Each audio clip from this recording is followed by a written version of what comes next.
y a darle. Bueno, buenas tardes, compañeros. En esta sesión vamos a abordar un aspecto de la construcción de esta reflexión entre la ética y la democracia, que implica, digamos, la ética en la producción del pensamiento científico y de la divulgación de la ciencia.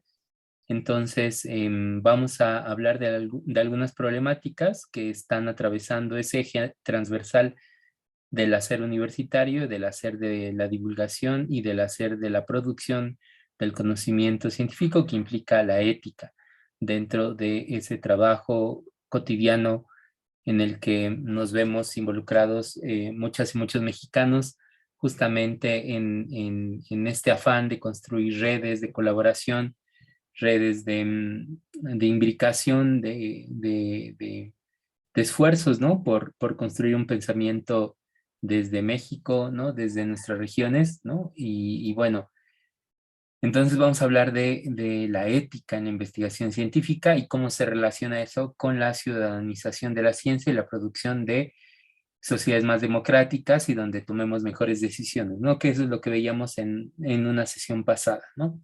Entonces vamos a comenzar compartiendo pantalla. Me da mucha alegría verles, ¿no? Y vamos adelante. Y bien, entonces vamos por aquí. Espero que estén muy bien todos. Vamos a compartir. Muy bien, entonces vamos a comenzar con esta diapositiva que tiene que ver con un testimonio de Manuel Calvo, que es un gran divulgador de la ciencia mexicano, me parece, y que nos comparte esta reflexión en torno a el decálogo del divulgador de ciencia, de la ciencia. Entonces, muevo aquí porque creo que estorbaba en esa parte, ¿no? Entonces, compañero Brian, compañero Gustavo, ¿alguien podría ayudarme a leer esta enunciación? Es el número 7 del decálogo del divulgador de la ciencia, de Manuel Calvo Hernando, periodista científico. ¿Alguno por ahí, por favor? Yo, profe, nada más que creo que minimizó su pestaña y está cubriendo las letras. Ah, muy bien. Está ¿Así? cubriendo el escrito, entonces no puedo ver todo. Ok, ¿así puedes verlo? ¿Está mejor? No, es que minimizó aquí la pestaña de la videoconferencia, Ah, ok, ok. entonces si la puede mover para otro lado. Como por acá. ¿Aquí está bien? Ajá, no, por ahí. Pero no se ha movido. ¿No se ha movido? Mm, No. a ver, vamos a ver. Ah, no, soy yo. Disculpe. Ok, ok. Entonces, A ver, permíteme. ahorita. Ok, ¿así está mejor? Sí, así está bien. Dice, 7. Tratar de hacer ver al público el hecho de que, a pesar de lo que pueda parecer a los ojos del prófano, la investigación científica no es algo misterioso, secreto ni terrorífico, sino una obra de sabiduría, de razón, de paciencia, de tenacidad y, sobre todo, de ilusión. Manuel Calvo Hernando, periodista científico. Muy bien, muchas gracias, compañero. Entonces, nos dice en este decálogo en el número 7, ¿no? Que hacer ver al público algo, ¿no? Un acontecimiento, un fenómeno, un hecho social en el ámbito de las ciencias sociales, ¿no? A pesar de todo lo que parecería, ¿no? Digamos, en su complejidad, ¿no? No es algo misterioso, secreto ni terrorífico, ¿no? Sino que al hacer divulgación científica con un enfoque ético, lo que estamos haciendo es cumpliendo una función social en la producción de tramas democráticas, ¿no? Entonces, esa sería, digamos, el primer aspecto, ¿no? Referencias y citas, grande tema, digamos, de la divulgación científica, ¿no? Dice aquí, cuando te encuentras un documento o trabajo académico sin citas y referencias bibliográficas, ¿no? Significa peligro, ¿no?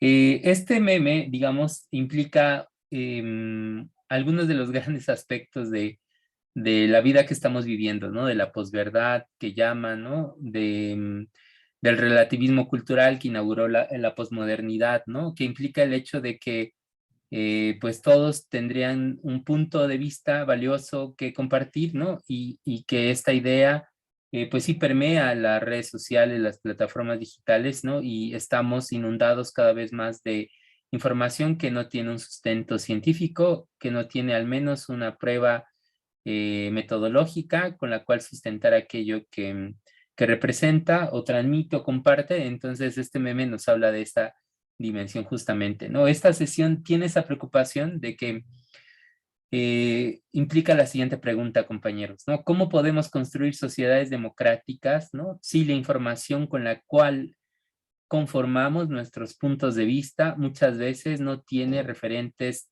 metodológicos, científicos, técnicos, ¿no? Sino que buena parte del tiempo implica, digamos, panoramas o horizontes ideológicos que solo buscan influir en las audiencias, pero no construir como un pensamiento que tienda a la democracia, ¿no? Entonces, algo importante, digamos, para producir materiales didácticos en las plataformas digitales es citar, ¿no? Es apelar a referencias de trabajos académicos y de trabajos de alguna forma comprobados, ¿no? En sus tesis, objetivos y parámetros de indagación. Entonces, compañero Gustavo, ¿podrías ayudarme a leer este esquema que dice cuándo debo citar, ¿no? ¿Cuándo debo citar una publicación en plataformas digitales? ¿Cuándo debo citar una opinión, digamos, que brindamos en radios, en televisión, en algún diario, aunque sea de difusión de información? ¿Cuándo debo citar? Dice aquí este esquema. Sí, profesor, claro. Gracias. Bueno, ¿cuándo debo citar? Eh, Estoy copiando literalmente un texto. Pon el texto entre comillas en cursiva o con otro tipo de letra y cita la fuente. Estoy parafraseando un texto, cita la fuente. ¿Es la idea o la teoría de otra persona? Cita la fuente. No es necesario citar cuando se trata de hechos o datos generalmente conocidos o fruto de tus propias ideas. Muy bien, muchas gracias, compañero. Entonces, siempre que se confronten a la posibilidad de construir una herramienta, un instrumento de divulgación científica en aras de construir sociedades democráticas que tomen las mejores decisiones, deben siempre preguntarse, ¿no? Si ustedes están, digamos, transmitiendo información que leyeron en un documento, cítenlo, ¿no?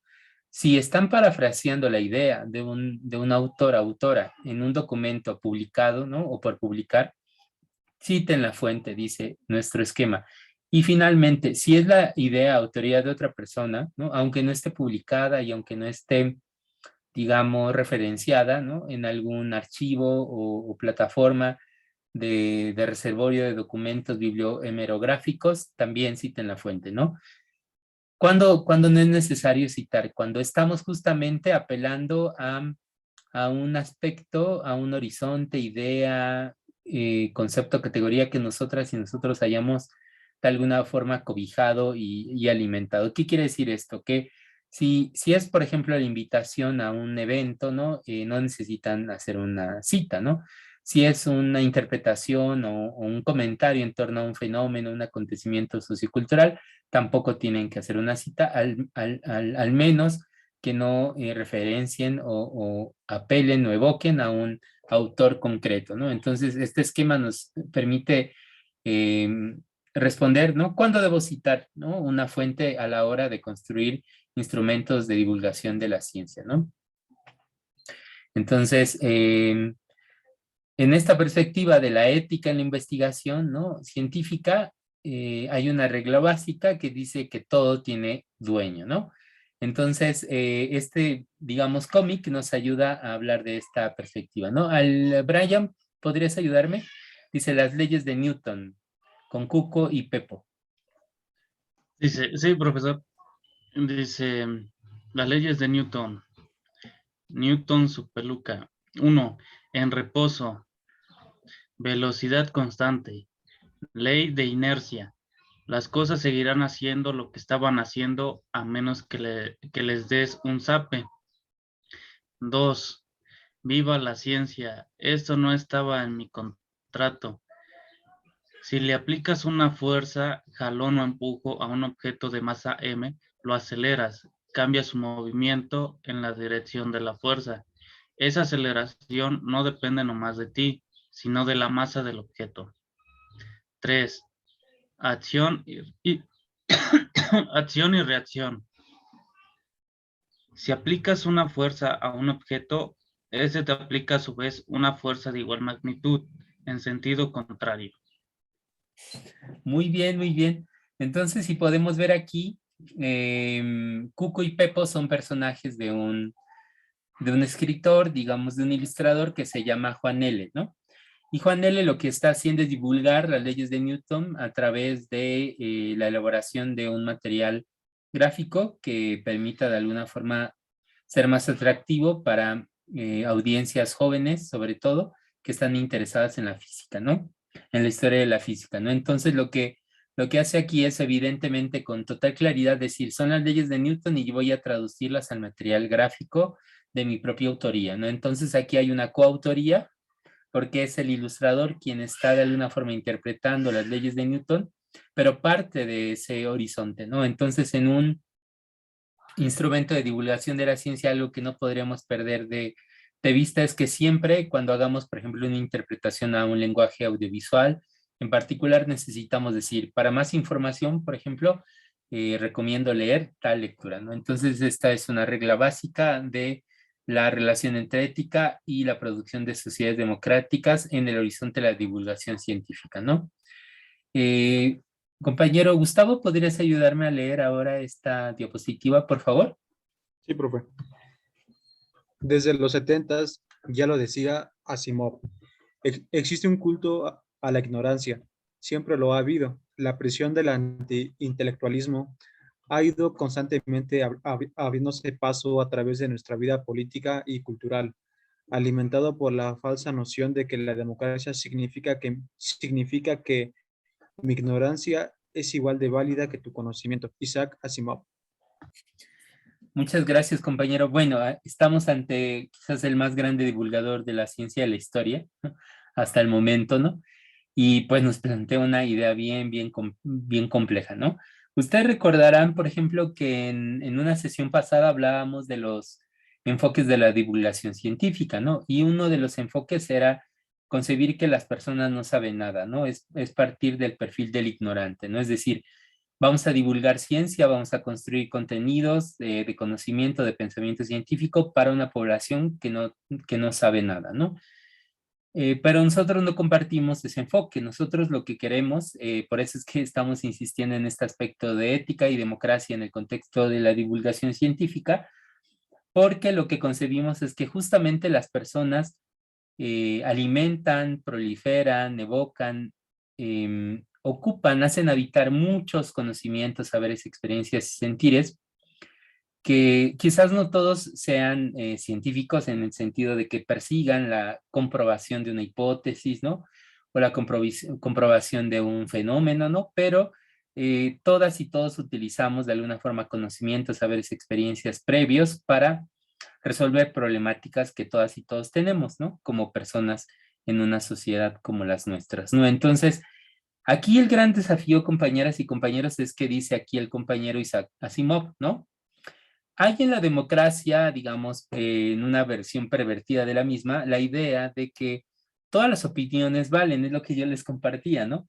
Y sí, sin duda sí valen, ¿no? Pero ¿qué hacemos cuando se reivindica esta idea de la posverdad, ¿no? En la que tu interpretación y mi interpretación son igualmente válidas ante cualquier dato científico, ¿no? Es decir, ustedes han escuchado que hoy hay varias corrientes sociales, ¿no? Comunitarias que apelan, por ejemplo, a fenómenos donde, digamos, articulan la idea de que las vacunas son una especie de conspiración internacional para diezmar a la población, ¿no? Entonces, los antivacunas, por ejemplo, son un movimiento internacional muy fuerte, ¿no? También están los terraplanistas, por ejemplo, ¿no? Los que afirman que la Tierra es plana, ¿no? Y entonces, ¿qué hacemos ante esos compañeros, compañeras que reivindican esta idea? No podemos desaparecerlos con un botón, no podemos vulnerarnos, no podemos silenciarlos, no podemos violentarlos, ¿no? Lo que justamente nos plantea Isaac Asimov es que en un proyecto histórico amplio y de larga data, podemos constatar que las sociedades siempre han alimentado esta idea de que mi ignorancia es igual de válida a tu conocimiento, ¿no? Entonces ahí hay una gran tensión. ¿Por qué hacemos divulgación de la ciencia entonces para construir sociedades democráticas?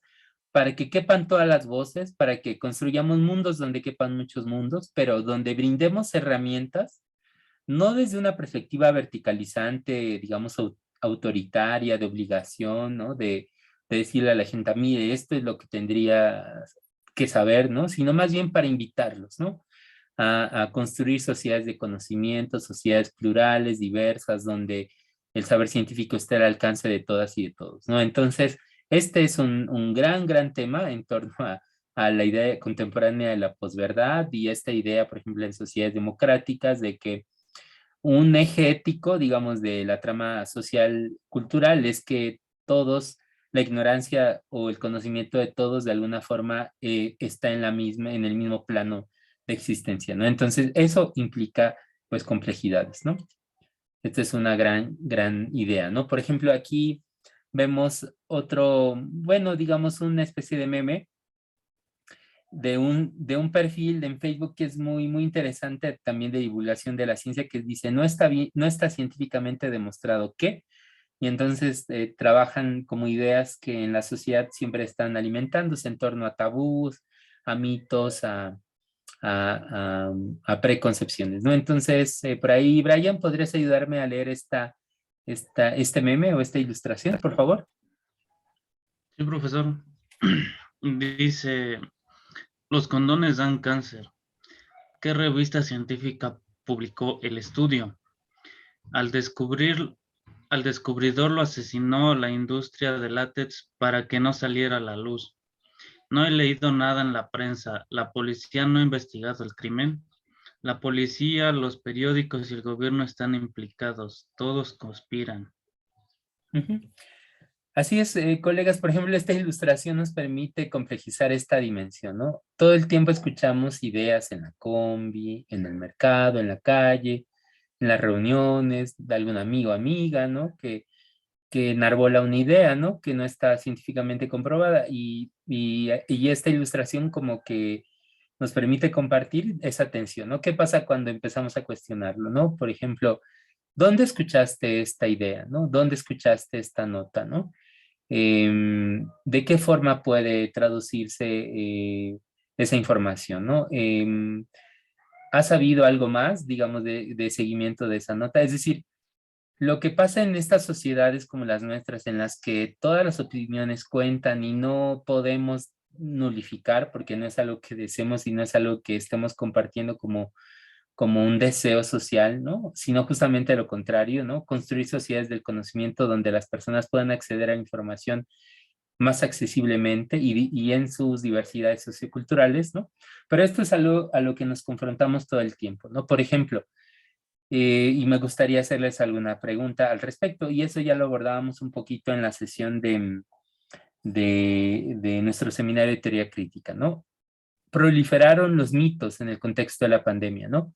Por ejemplo, un mito que yo escuché, ¿no? De familiares, ¿no? Y de conocidos en el contexto de la pandemia es, si me enfermo, no me lleves a un hospital porque allí matan, ¿no? Allí mueren las personas, ¿no? Y si entro ya no salgo, ¿no? Entonces, la pregunta que yo les hacía era, ¿dónde te diste cuenta de esto? ¿Cómo supiste esto, no? Y la mayor parte de las veces me decían, no, es que me llegó una liga en WhatsApp, ¿no? O un video en WhatsApp, o en una red en WhatsApp, o en un grupo en WhatsApp. Me enteré, ¿no? A través de alguien que trabaja en un hospital, no sé, en otro lugar, ¿no? Casi siempre, nunca era en Puebla, digamos, ¿no? Sino siempre implicaba en Guanajuato, ¿no? Un enfermero, ¿no? Entonces, ese es uno de esos temas que hemos vivido en pandemia, ¿no? La pregunta sería para ustedes, ¿han escuchado, no solo en pandemia, sino han escuchado cualquier otro mito, preconcepción o idea, ¿no? Que a ustedes les haya, digamos, interpelado fuerte porque les haya hecho sentir de alguna forma que esto no estaba científicamente comprobado. ¿Hay alguna idea, mito, con preconcepción, prejuicio, concepto que hayan escuchado, compañeros, que pudieran compartir para ejemplificar esto que estamos conversando? Pues sí, bueno, de hecho, como bien lo dijo, pues apenas con esto de la pandemia, pues ya han proliferado demasiados mitos.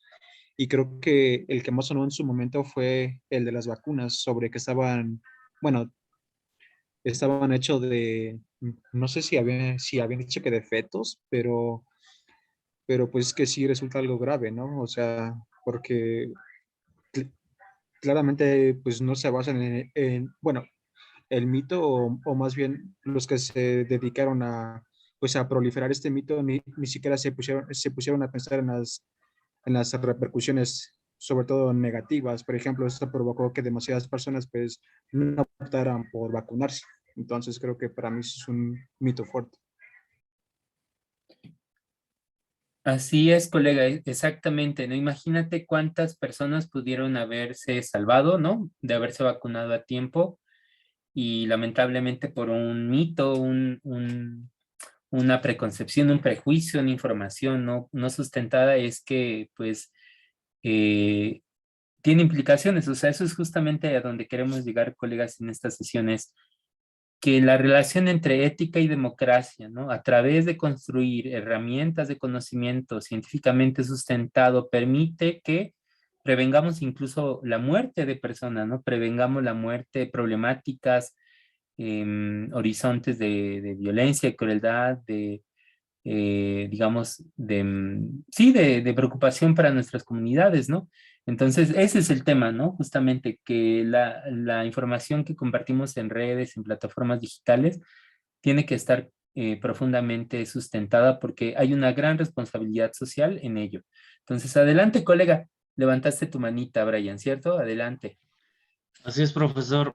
Bueno, otro de los supuestos mitos que, bueno, yo llegué a visualizar y a ver por noticias fue que, y ahí, ¿no? Es como la imagen dice aquí, la policía, los periódicos y el gobierno están implicados, todos conspiran, ¿no? Entonces, como un mito, aunque semejantemente, se vaya por el camino de la burla, cómo se genera, cómo se difunde, ¿no? En los medios, que fue el caso de que la inyección X te daba superpoderes, ¿no? O te mutaba. De ahí la noticia que vi en la tele que entrevistaron a una señora que según adquirió poderes de magnetismo, ¿no? Y que en un brazo se le pegaba objetos metálicos. Entonces ahí dices, bueno, o sea, ahora tú muéstrame y dame la información de cómo pudo ser eso posible, ¿no? Sí, sí, exactamente. Y yo recuerdo que había personas que se ponían una moneda o hacían una especie de challenge, ¿no? En TikTok o en otra plataforma, justamente intentando comprobar esa hipótesis, ¿no? Entonces, eso es justamente con estos dos grandes ejemplos que ustedes comparten en la sesión, nos queda claro esta perspectiva de por qué es tan importante en esta relación, ¿no? Virtuosa de ética y democracia, construir un pensamiento que nos haga reflexionar en torno a qué es lo que no estamos haciendo como universidades, como universitarios, como comunidades de aprendizaje, de interaprendizaje, para brindarle a las personas esas herramientas que les permitan tomar mejores decisiones, ¿no? Ese es el punto. Ya ustedes dieron dos ejemplos y casi que con ello podríamos redondear la sesión. Es decir, si hubiéramos hecho lo suficiente, ya no hablemos a nivel nacional ni estatal, sino regional, local, como universitarios para brindarle la información a las personas y decirles, no compañeros, no compañeras, las cosas no son así, el origen de las vacunas, cómo se crean, qué está pasando, por qué es importante vacunarse, es decir, establecer más bien esos instrumentos como comunidades universitarias, estaríamos seguramente en otro lugar, ¿no? Entonces, lamentablemente, muchas de las muertes que atestiguamos tuvieron que ver con esta preocupación. Adelante, Brian. Levantaste tu manita, me parece. Así es, profesor. Bueno, otro tema que se llegó a rumorar, así como usted está planteando regionalmente, fue que en algunos casos, cuando, no recuerdo si era la primera o la segunda dosis, creo que era la segunda, en donde decías, oye, ¿sabes qué? Si no te has puesto la segunda dosis, no te la pongas, porque está saliendo defectuosa e ineficiente. Entonces, las personas, como que se comenzaron a espantar, ¿no? Y decían, no, pues para la otra no me voy a poner, la vacuna o no me voy a poner de esa marca y voy a cambiar de otra y así, ¿no? Entonces, esas mismas ideas plantean que se genere otros pensamientos, pero ahora sí, que las emociones van a cambiar, ¿no? De un estado de conformismo, de aceptación, cambia a un estado de negatividad y de miedo. Entonces, es así como se profundiza estos temas, ¿no?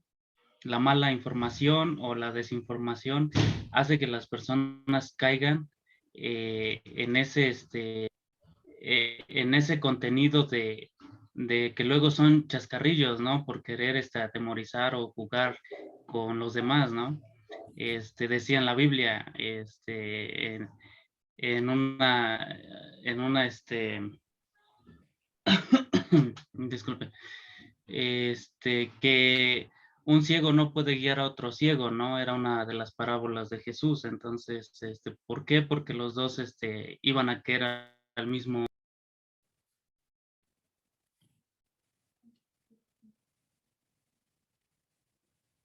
Hola, hola, colega. Te silenciaste, no sé si todo bien. ¿Algo con tu internet? Hola, hola, ¿ya me escucha? Sí, otra vez.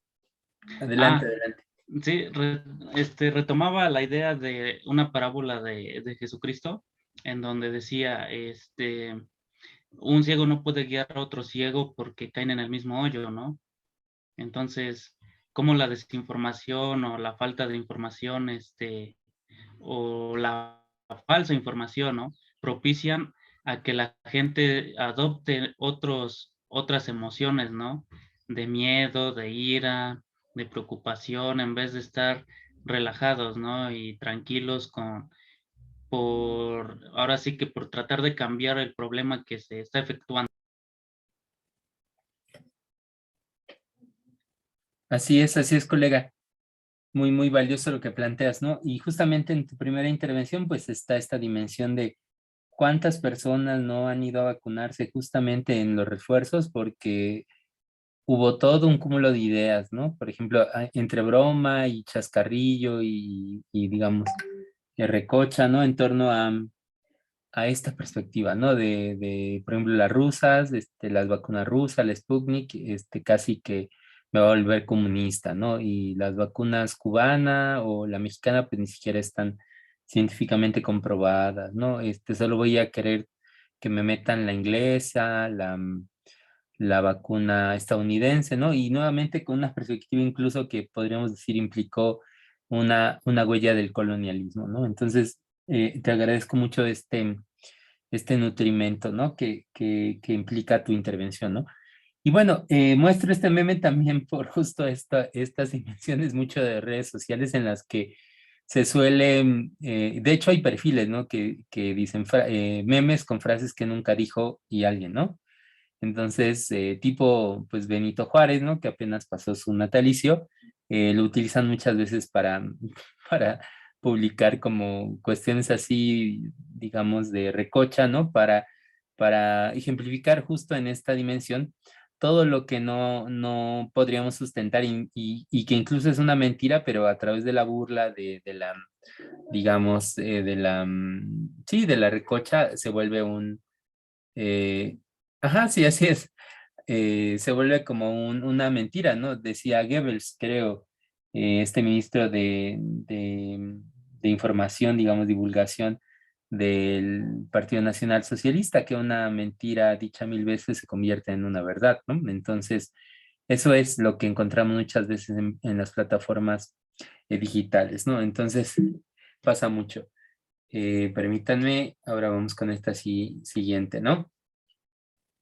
¿Alguien podría ayudarme a leer ahora este meme, por favor?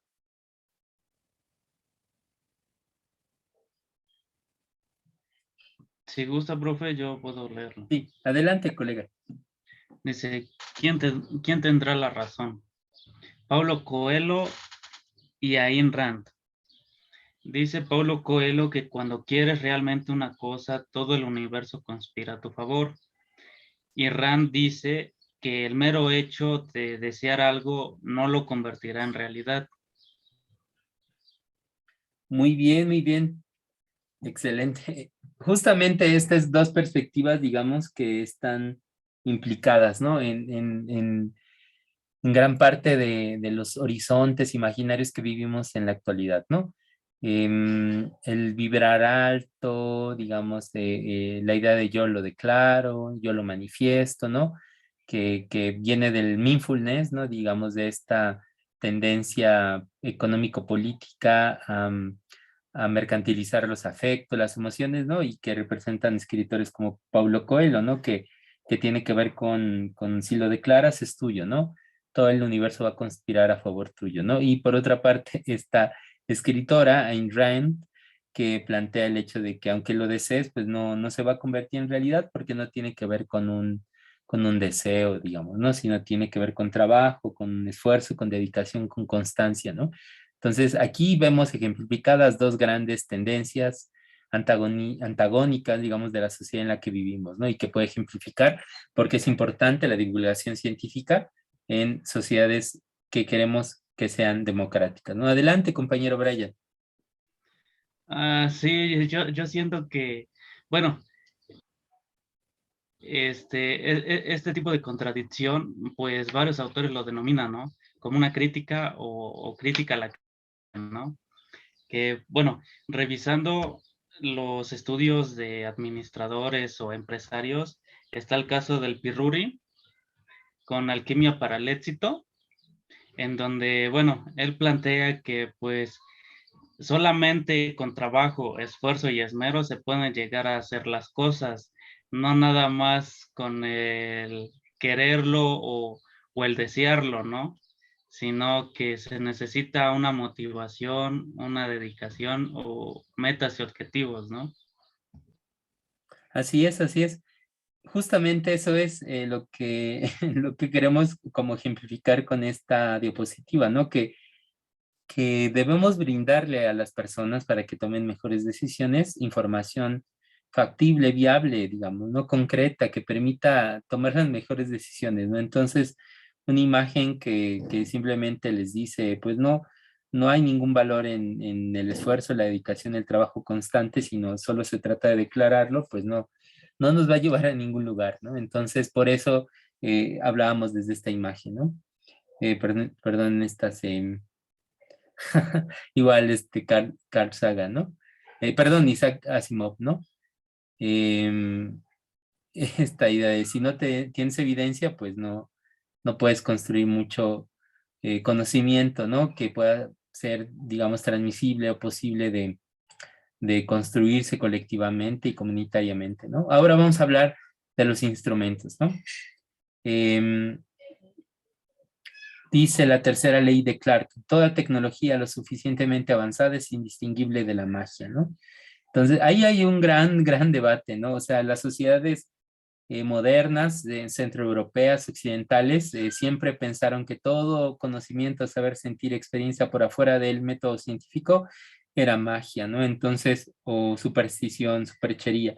Entonces, en la perspectiva colonialista, pues la mayor parte de los conocimientos, saberes, experiencias del resto de la población que no era el centro de Europa, Occidente o ese mundo moderno, declarado a sí mismo como canon civilizatorio, pues simplemente quedaba pues muy en las orillas, en los horizontes de lo eliminar, ¿no? De las fronteras, ¿no? Entonces, aquí hay como dos imágenes bien interesantes, ¿no? Gustavo, ¿podrías ayudarme a leer falacias 1, argumentos que parecen razonables a simple vista, pero no lo son? Sí, profe. Bueno, ataque personal. Es atacar a la persona en lugar de su argumento. Seguramente ni la primaria terminaste. Falacia de autoridad, si lo dijo el maestro, debe ser cierto. Es pretender que algo es verdad solo porque lo dijo un experto en el tema. Falacia de la mayoría, es creer que algo es verdadero porque la mayoría así lo ve. To- Todo el mundo lo hace, no tiene nada de malo. Hombre de paja, es malinterpretar o caracterizar las palabras de la otra persona. No deberías comerte eso. ¿Por qué? ¿Acaso me estás diciendo gorda? Falso dilema. Entonces, ¿lo harás por mí o es que ya no me quieres? Es creer que únicamente existen dos posturas. Falso escocés es pensar que alguien no puede ser parte de cierto grupo porque no cumple el requisito. Si no has escuchado a esa banda, no sabes nada de música. Muy bien, compañero.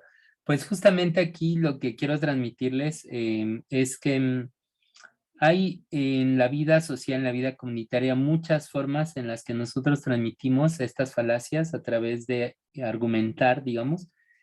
Dice la primera imagen a través del ataque personal, ¿no? A través de denostar a la persona y no al argumento, ¿no? Por ejemplo, a través de apelar a una autoridad para decir, bueno, si lo dice él, debe ser cierto, ¿no? A partir de apelar a la mayoría, ¿no? Si todo lo hacen, pues debe ser también claro, cierto, correcto, adecuado.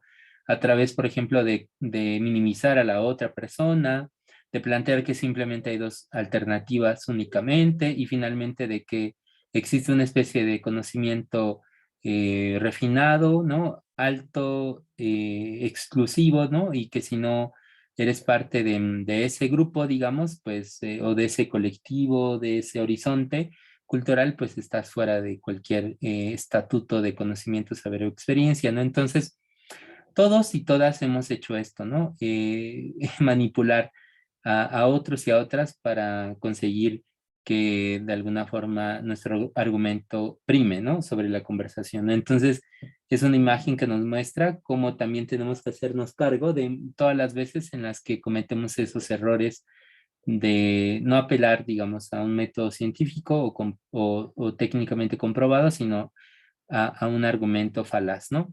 Y después tenemos esta imagen que habla sobre, digamos, el tipo de falacias, ¿no? Que podemos conocer en la vida cotidiana y a lo largo de la historia, ¿no?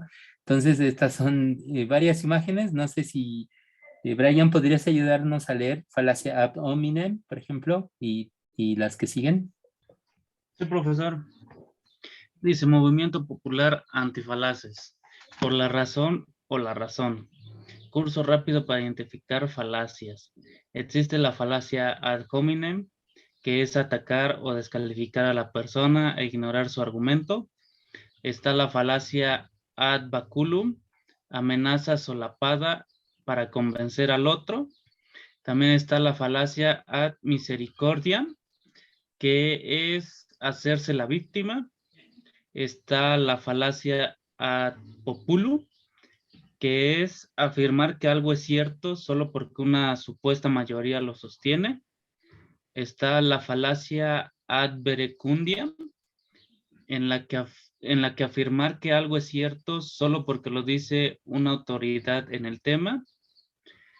Está la falacia ad ignorantiam, que, que es afirmar que algo es cierto solo porque no se ha probado lo contrario. Está la falacia ad antiquitatem, que es afirmar que algo es cierto porque siempre ha sido así. También está la falacia ad novitatem, que es afirmar que algo es mejor simplemente porque es nuevo o moderno. Está la falacia ad consequentiam, que es afirmar que algo es cierto o falso porque tendrá efectos deseables o indeseables.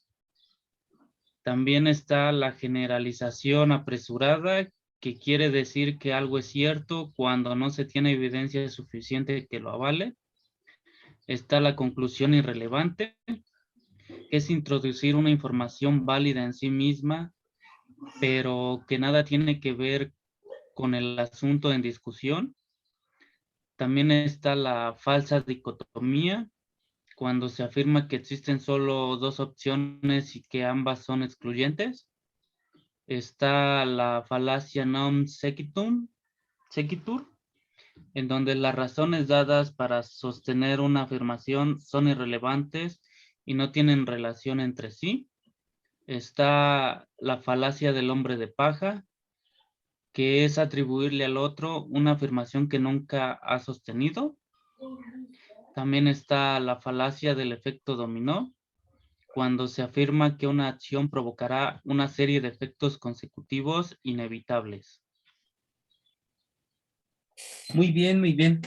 Entonces, justamente aquí vemos pues todo ese conjunto de acontecimientos socioculturales, lingüísticos, económicos, políticos, ideológicos, ¿no? Que están implicados cuando descalificamos, atacamos, amenazamos, vulneramos, violentamos un argumento en el ámbito de la vida cotidiana y sabemos que todo esto tiene que ver con una construcción epistemológica y cognitiva en torno a lo que el otro representa, lo que es la verdad, lo que es el conocimiento, lo que es el pensamiento científico, ¿no? Entonces aquí están muchas de las falacias que todo el tiempo estamos alimentando en la vida cotidiana, ¿no? Entonces, hay algo que vamos a terminar con ello en esta sesión, que es un gran tema que tiene que ver con las pseudociencias, ¿no? Que es un gran tema de la vida cotidiana actual, ¿no? Entonces, compañero Gustavo, ¿podrías ayudarme a leer esta parte de las pseudociencias? Sí, profe.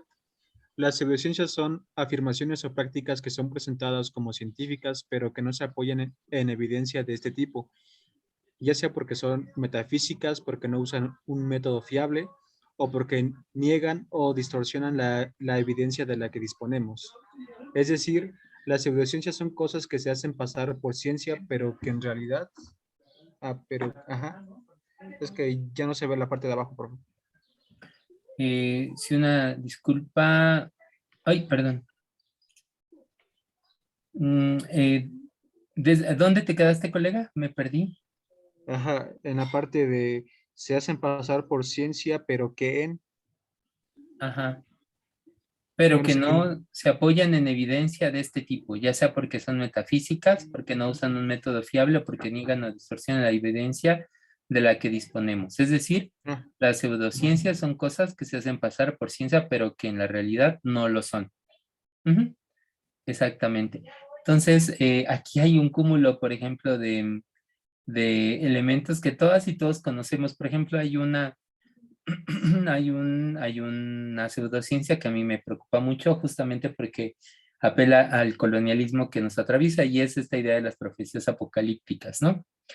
Por ejemplo, hay todo un cúmulo de programas, canales de YouTube, emisiones, cuentas, ¿no? Que abonan esta idea de los alienígenas ancestrales, ¿no? Por ejemplo, para hablar de las profecías, ¿no? En torno a una interpretación que hacen desde una idea que tiene que ver con, en Europa, digamos, y en el mundo anglosajón, con esta idea de que estos pueblos atrasados, estos pueblos pobres, estos pueblos marginados, no podrían haber conocido tanto de matemáticas, tanto de física, tanto de química, tanto de la historia, ¿no? Tanto de la astronomía, ¿no? Es esta idea como de que no podemos creer que pudieran de alguna forma construir innovaciones tecnológicas o científicas, ¿no? Entonces la única forma de denostar, ¿no? Que sería una falacia justamente como las que veíamos, es seguramente tuvieron contacto con vidas extraterrestres, ¿no? O con vidas más adelantadas, ¿no? Tecnológica o científicamente. Entonces, es la única forma en la que atribuyen estas innovaciones que existieron, por ejemplo, en nuestro continente y en nuestras regiones mesoamericanas, ¿no? Entonces, esta idea de los alienígenas ancestrales, de las profecías apocalípticas, por ejemplo, aquí pueden ver un poquitito de una pirámide, la pirámide del Kukulcán, ¿no? Que pues justamente preocupan, ¿no? Porque vulneran a nuestras poblaciones, ¿no? Generan preconcepciones, prejuicios, ¿no? Entonces es muy preocupante, ¿no? Muy bien. Pues con eso, compañeros, terminaríamos esta sesión. Antes de terminarla, quisiera preguntarles si tienen alguna duda, inquietud, pregunta en torno a esto que hemos abordado. Por favor, adelante, compañeros. Por mi parte, ninguna, profesor. De mi parte tampoco, profe. Muy bien, muy bien. Entonces vamos a terminar con la grabación de la sesión. Y bueno, agradecerles mucho su presencia, su escucha, su participación, ¿no? También ayudándonos a trabajar esta sesión. Y bueno, mañana nos vemos ya de forma presencial a las 3 de la tarde. Vamos a trabajar ya de forma